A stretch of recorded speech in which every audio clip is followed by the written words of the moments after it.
Hi guys, ఇక్కడ ఈరోజు full వర్షం పడుతుంది. చల్లని క్లైమేట్కి ఏదన్నా వేడిగా తినాలని మేము పాస్తా చేసుకుంటున్నాం. మీకు ఇలాంటి క్లైమేట్కి ఏమేమి తినాలనిపిస్తుందో కూడా కామెంట్ చేయండి. ఇంకా పాస్తా ప్రాసెస్ ఒకసారి చెప్తాను. ఫస్ట్ ఒక ప్యాన్ తీసుకొని వాటర్ వేసుకొని పాస్తా వేసుకొని ఒక స్పూన్ ఆఫ్ ఆయిల్ వేసుకొని బాయిల్ చేసుకోండి. కొంచెం సాల్ట్ కూడా. ఆయిల్ ఎందుకంటే ఆ స్టిక్కినెస్ పోవడానికి.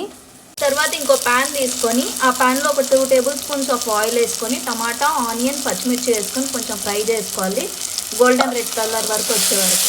తర్వాత చిటికెడంత పసుపు అండ్ స్పైసీకి తగినట్టు కారం కూడా, కొంచెం ధనియా పౌడర్. తర్వాత టమాటా కెచప్ వేసుకుంటాము. తర్వాత పాస్తా వేసుకొని ఈవెన్గా మిక్స్ చేసుకోవాలి. ఈ రెసిపీ ఇంట్లో ఎలాంటి వెజిటేబుల్స్ లేనప్పుడు కూడా ఈజీగా చేసుకోవచ్చు. మా స్టైల్ ఆఫ్ పాస్తా ఇది. వెజ్జెస్తో కూడా ఇంకో రెసిపీ చేస్తాను.